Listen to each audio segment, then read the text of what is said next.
Today I want to talk about the 3 black holes of money inside of real estate investing. Can we make great money monthly with real estate investing? Absolutely. Can we make bigger checks fixing properties up and selling? What's up, guys? It's your boy. This is me taking action. Definitely go ahead and subscribe to the channel, but more so click on the link below so that way you can get weekly real estate investing advice right to your inbox. I want you to know exactly where you should be watching out, where the black holes of money are inside of real estate, so that way you don't lose your shirt and you plan and execute and make that $20, $30, $50,000 that you guys want to make on that deal.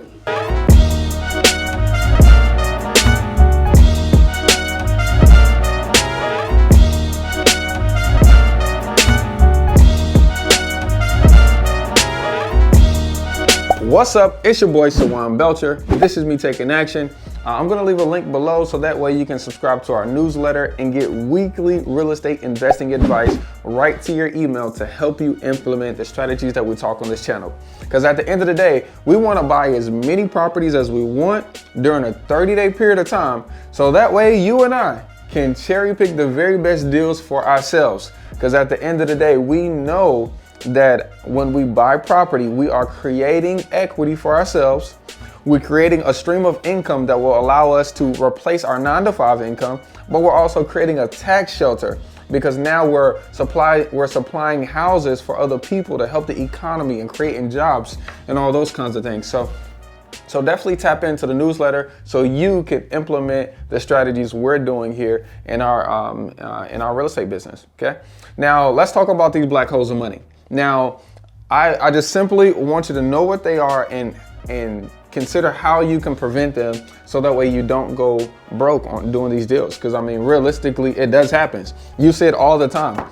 You know, a lot of the times when we're driving and making these distress lists to contact sellers, it happened to those sellers that we're talking to. Driving down the street and you see some gutters hanging, grass is growing up high, and the renovation is halfway complete. That's because something got off. Okay, something got off.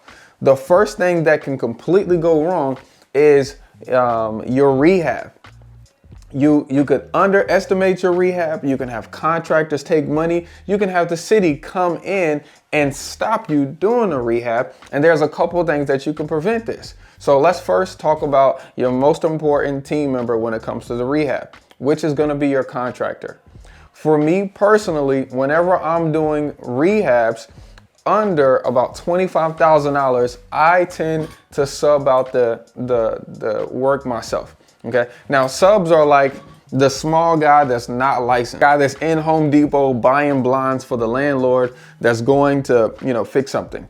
I like to sub those kind of deals out because realistically on a $25,000 rehab, the GC could attach a $7,000, $8,000, $10,000 fee just for him planning and organizing and bringing over supplies. And realistically, for that small of a budget, we don't want to turn it into a $10,000 fee. So we can go to Home Depot or go on jobs or simply find online great handyman that can figure out how to help us do the things that we need to do. Okay. Now with rehabs over $25,000, our average rehab on the flip right now is about $45,000. We like to hire one person, a general contractor who can plan out the scope of work, meaning the start to beginning, what all needs to be done, include the materials, and handle hiring contractors, a dumpster, and everything that needs to be done, even landscaping and putting mulch down. Okay, for these particular deals. At that point, the rehab is big enough to sustain paying him and paying his guys. So it's going to be way more beneficial for you to find someone on bigger rehabs, $45,000, right? To just hire to do everything for you. Now, you need to kind of structure it in a way where you're still in control. You can't just give them $45,000 and just expect it to be done. That's not how this thing works. Because realistically, everybody wants the best for themselves. So if you just give somebody $45,000, they can just walk off and not come back, okay? And you won't ever hear from them again. Now, the first thing you need to do is set the expectation with your contractors up front. Let him know your process. I want these things done. Could you go and give me a itemized, itemized scope of work?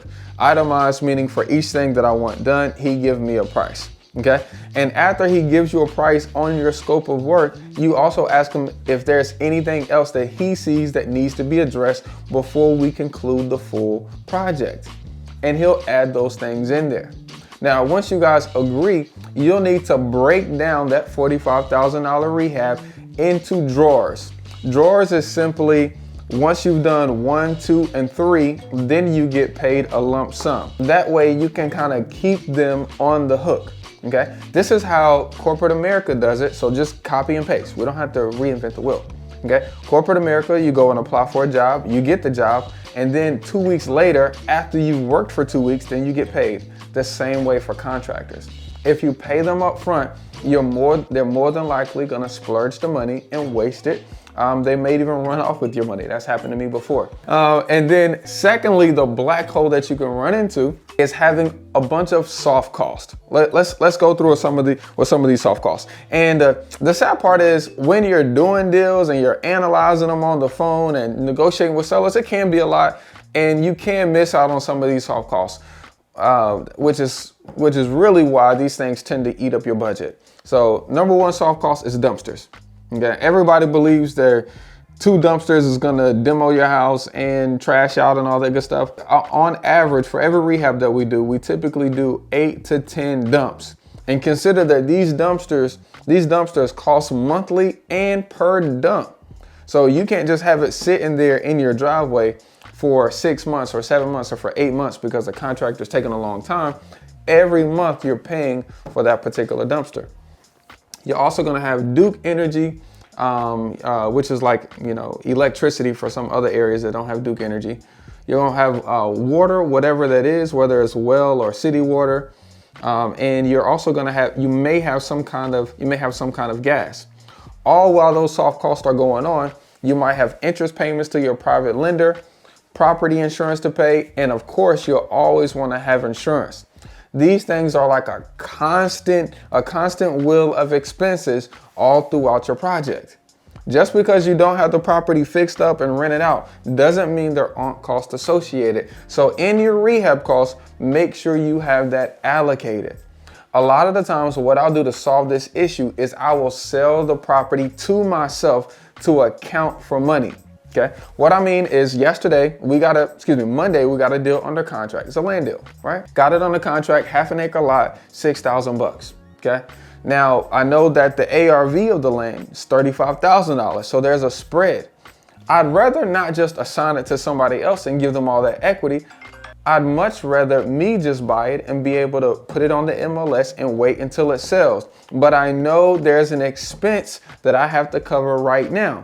Whether that's your marketing expense, payroll, or just you having money in your pocket right now while you have some of those holding costs. So what we'll do is get it under contract in our acquisitions company, Buy Tried Homes. And then we'll assign it to our other company, whatever that is. And then there should be a fee. So the loan that you get or the partnership that you bring will pay your acquisition company to hold it, so that way you have some holding costs to cover while you're selling the property. Amazing, amazing, amazing. I love doing this almost on every other deal. And this is perfect strategy for partnerships. Partners totally fine with paying a $6,000 fee to our acquisition company on this deal because they see it as them buying equity. Essentially, $12,000 buys him into a $35,000 deal. The last black hole is gonna be time. Realistically, time is not on your side. In house flipping or rental properties or just real estate period, the quicker you get it done, the quicker you get the rehab done, the quicker you get a tenant in there, the quicker you get it sold, the more money you make, because time is literally eating away at your profits. Do not get comfortable and acquire. You have to have a system to market, acquire, and exit on each deal. And realistically, for guys that want to do this full time, we are doing 5 to 20 deals a month. So you need to make sure you have people in place that can help you market, acquire, and exit every single day. If you guys want to learn how to invest in real estate, just go ahead and subscribe to the channel. And every week we're dropping videos to help you guys learn how to maximize real estate and make real estate profits easy. Remember, you don't need all three: time, money, and knowledge. Honestly, you just need two to do your first $10, $20, $30,000 deal. Peace, y'all.